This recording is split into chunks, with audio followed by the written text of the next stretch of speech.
The Strangers That Came to Town by Ambrose Flack. The 1st of April was dark and stormy. Silver whips of lightning were cracking open low-hanging clouds. My brother Tom and I were recovering from chest colds. Tired of listening to the radio, we turned to the big living room window of our house on Syringa Street. "Here they come, Mother!" yelled Tom, when a truck drove up in the rain and stopped at the empty cottage across the street. Mother hurried in from the kitchen, and we three looked out. That truck, we knew, contained the Duvich family and all their earthly possessions. All afternoon, Mother, Tom, and I had been watching for them with mixed emotions, for the Duviches had just come over from Europe, and they were the first of the nationality to settle in our town. A stream of children, accompanied by a big brown dog, poured out of the back of the truck and stood in a huddle in the rain. Mr. Duvich and the biggest boy carefully helped Mrs. Duvich from the seat and walked her into the house. "I wonder if Mrs. Duvich is ill," murmured Mother. "She must be," said Tom. "I wonder if it would be all right for Andy and me to help them move in their stuff." Mother shook her head. It was a strict family rule that any illness which kept us out of school also kept us indoors. Yet the Duviches got along well without help from us. Every child pinched and helped carry all the boxes and bundles into the house. Every child pitched in and helped carry all of the boxes and bundles into the house. In no time at all, it seemed the truck was empty, and the Duviches were settled in their new home. That was the signal for Mother to step into the kitchen. She returned carrying a basket containing a roast chicken, steaming hot, a loaf of homemade bread, and a pie. These she took to the house across the street and gave to the boy who answered her knock. The next day, when Mother was fixing lunch, we heard a faint tap at the back door. I answered it, and there, holding Mother's basket, stood a pale, dark-eyed boy in a faded shirt and patched overalls. In the basket were the empty dishes, all of which stone, and a tiny, very shapely potted rose tree covered with delicate pink-tipped buds. It was a beautiful plant, the first of its kind to be seen in our neighborhood. "I send them a basket of food," Mother said, slowly and deeply touched, "and get this queenly gift." She stopped to visit the Duviches a week later, but the boy who opened the door said, "Mom is sick. She stay in bed today." Miss Duvich never came to visit us, so Mother made no further attempts to see the family. But Father disagreed when she said that she thought the Duviches wanted their Syringa Street neighbors to leave them alone. Syringa Street seemed to be a friendly street, but from the start the Duviches were marked people. They were the one poor, struggling family in the midst of a community. It didn't take people long to start talking about how different they were. At school, everyone made fun of the thick black bread sandwiches the Duvich boys ate for lunch, and the girls stared and pointed at their boiled-out rag-pickers' clothes, obviously salvaged from the dump of the outskirts of town. Mr. Duvich's job in the local meat-packing plant made his walk home an odoriferous one. The Syringa Street youngsters meeting him on the street would hold their noses as he walked by. The Duvich's dog, Casimir, behaved just like the family to which he belonged. He seemed to be afraid of his own shadow, and nobody had ever heard him bark or growl. But Mother, remembering the potted rose tree, always had a friendly word and a smile for the young Duviches, and she always managed to find a bone for Casimir when he scraped up the courage to venture across Syringa Street. One fine Saturday in July, 2 years after the Duviches had moved in, Father took Tom and me on a camping trip to Durston Pond. The pond was only 4 miles north of town and was an excellent place for swimming and fishing. We often had the quiet little pond all to ourselves, but on our arrival that afternoon, we found the Duviches in possession. Mr. Duvich and the younger boys were casting from shore. The older sons were fishing for bass from a flat-bottomed rowboat. Tom and I ignored the Duvich boys, but Father went up to Mr. Duvich and put out his hand. "Hello, Mr. Duvich. It's nice to see you and the boys here." Mr. Duvich was a lean little man with watery blue eyes and a kicked-about look.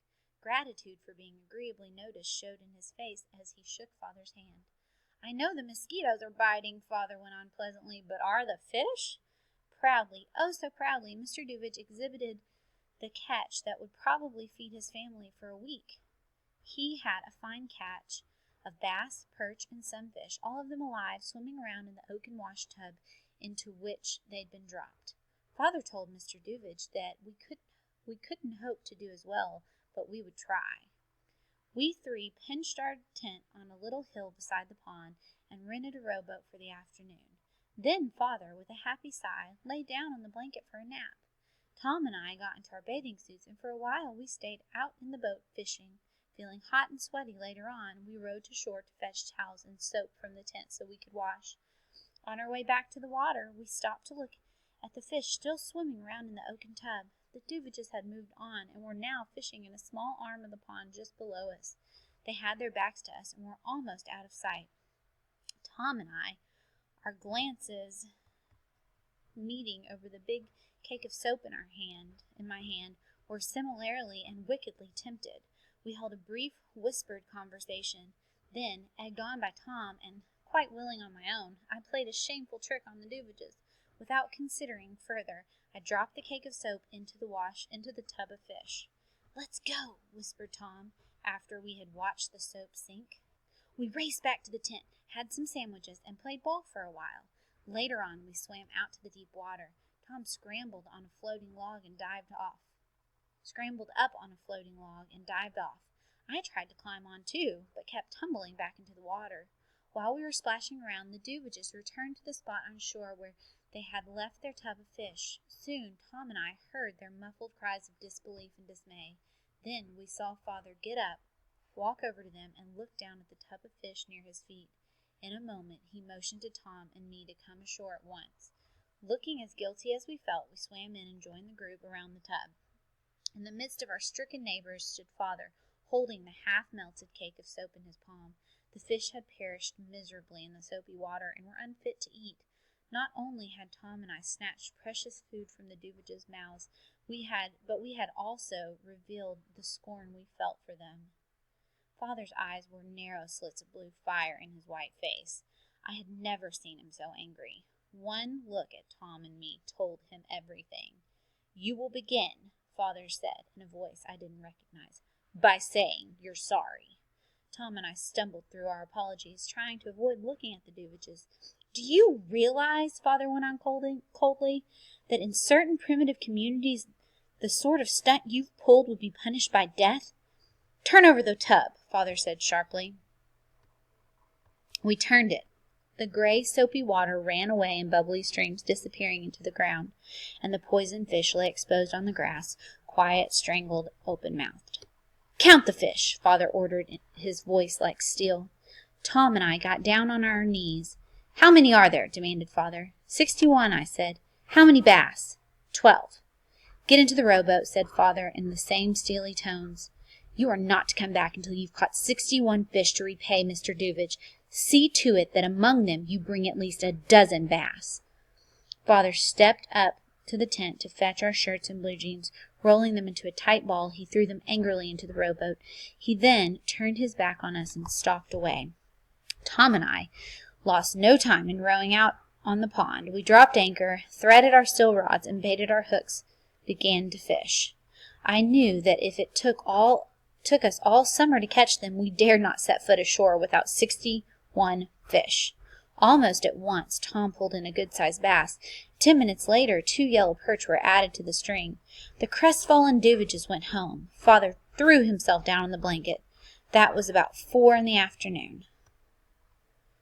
Oh, the mosquitoes! They were bad enough while the light held, but as the evening came on, millions of them swarmed out of the swampland surrounding the pond.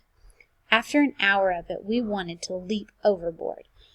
They got in our ears, our noses, even our mouths, nestling in our hair. They bit through to our scalps. Several times we slipped over the side of the boat, ducking into the water to escape the bloodthirsty swarms. The night dragged on, while the whining clouds of mosquitoes grew thicker.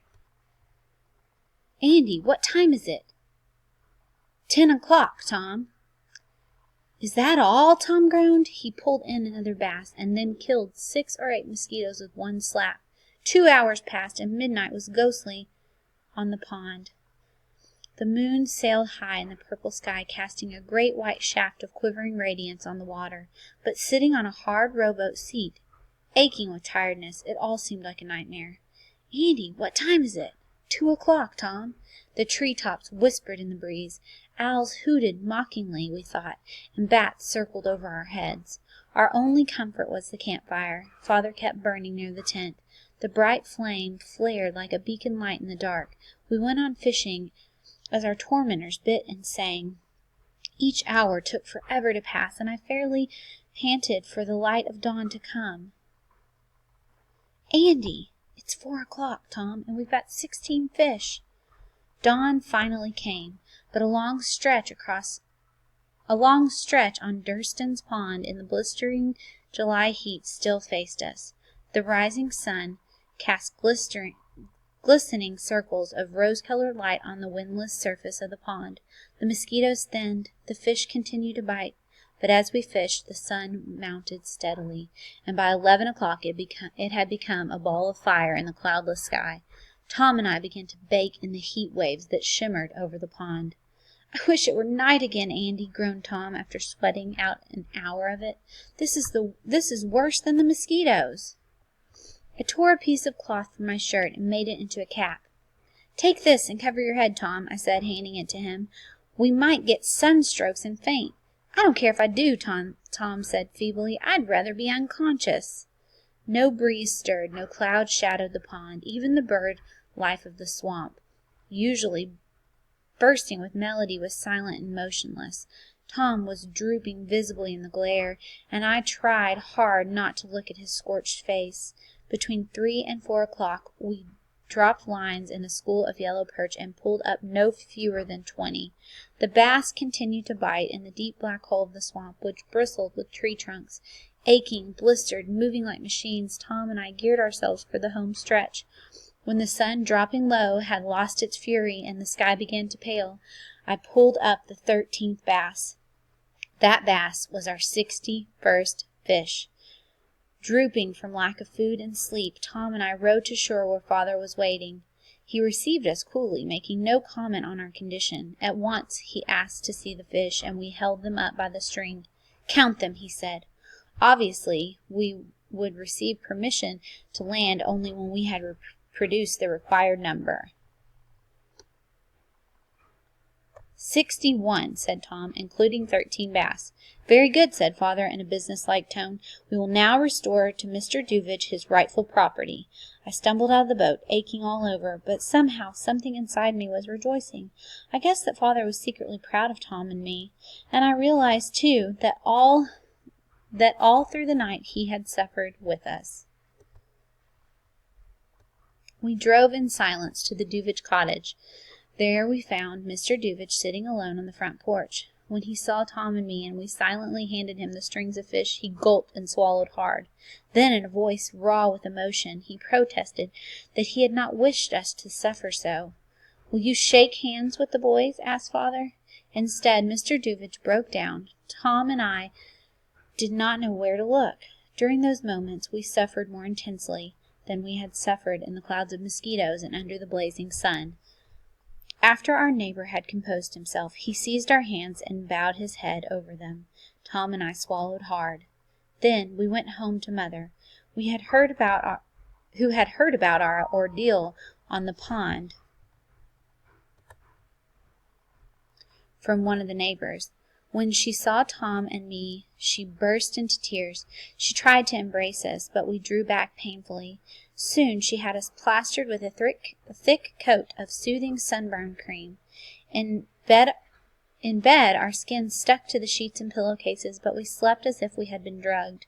We woke up around noon the next day. "It is high time," I heard Father say calmly to Mother, "for this senseless feeling against the Duviches to stop, and I'm willing to do my part."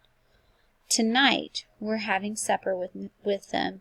Mr. Duvich said that since Andy and Tom caught the fish, he'd feel better if we all shared them. After a few hints from me, he invited us over. It may be a trial, but we ought to be able to bear it. We walked across the street at 6 o'clock, and not knowing what to expect. The Duviches, dressed in their Sunday best,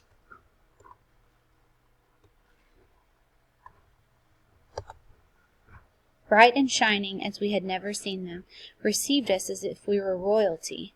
They looked at Tom and me, and then delicately looked away. I shuddered. when I thought of what